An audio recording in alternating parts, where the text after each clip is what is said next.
তো hey guys, welcome to our channel. তো আশা করছি তোমরা সকলে খুব ভালো আছো, আমিও খুব ভালো আছি। তো এদিক দিয়ে পৌষ মাস মানেই কীর্তন, চারিদিকে খালি কীর্তন আর কীর্তন। তো আমরা সবাই মিলে কীর্তন যেতেছি। আমরা ছোট বাড়ি এনে কীর্তন হইতেছিল, তো সবাই মিলে রওনা দিলাম কীর্তনে। তো আয়া পড়ছি কীর্তনে, তো ভাবলাম তোমরা একটা ছোট্ট একটা ব্লগ শেয়ার করি। তো দেখো কীর্তনে এত একটা মানুষও ছিল না, প্রচণ্ড কুয়াশা আর ঠান্ডা পড়ছিল সেদিনকার 9ই জানুয়ারি। আমরা দ্বিতীয় কীর্তনের দিন গেলাম আর কি, একটু কীর্তন শুনলাম। তো দেখো এদিকে কীর্তনের দল উঠতেছে নতুন।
তারপর কীর্তন সন্ধ্যা আরতি শুরু হয়েছে। তো সন্ধ্যা আরতি শেষ করে তারপর আমরা বাইরে গেলাম কীর্তন দেখে, কারণ প্রচণ্ড কুয়াশা বাড়তেছিল আর আবহাওয়া আসছিল লাগে ঝন্টা আর কি। তো হ্যাঁ, ঠান্ডা লাগবো। তো আমরা তাড়াতাড়ি করে বাইরে গেলাম কীর্তনের দিকে। প্রচণ্ড কুয়াশা বাড়তেছিল, যত রাত্র হইতেছিল দেখো কিচ্ছু দেখা যায় না, এত কুয়াশা। সে মানুষ চেয়েছে ফিরিতেছি পাগল হয়ে, সে মানুষ চেয়েছে ফিরিতেছি পাগল হয়ে, মরমে জ্বলছে আগুন আর নেভে না, আমায় বলে বলুক লোকে মন্দ বিরহে। তো সেদিন তো বাড়িতে আমি দেখতেছি নেক্সট ডে উৎসবের দিন, মেন যে উৎসবটা হয়েছে লাস্টের দিন আর কি। তো এদিনকার প্রায় ভালো মানুষ হয়েছিল, অনেক দোকান বইছিল। তো সেদিনকে গিয়ে ভালো লাগছে, কিছু কিনতে পারছি।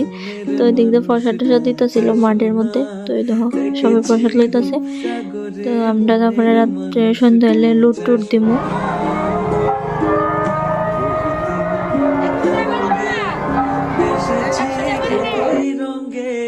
বহুদিন ভাব তরঙ্গে বেসেছি কতই রঙ্গে,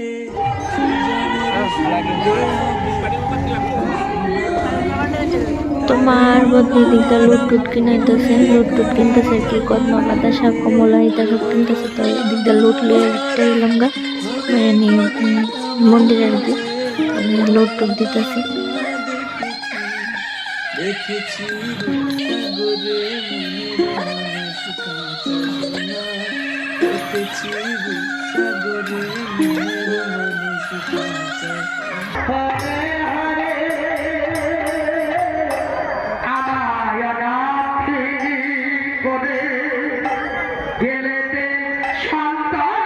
তো লুট টুট দেওয়া শেষ হয়েছে, তারপরে দিয়ে আসলে আমরা বাবা পিঠা কিনছি, কিছু কেনাকাটা করে তারপর বাড়িতে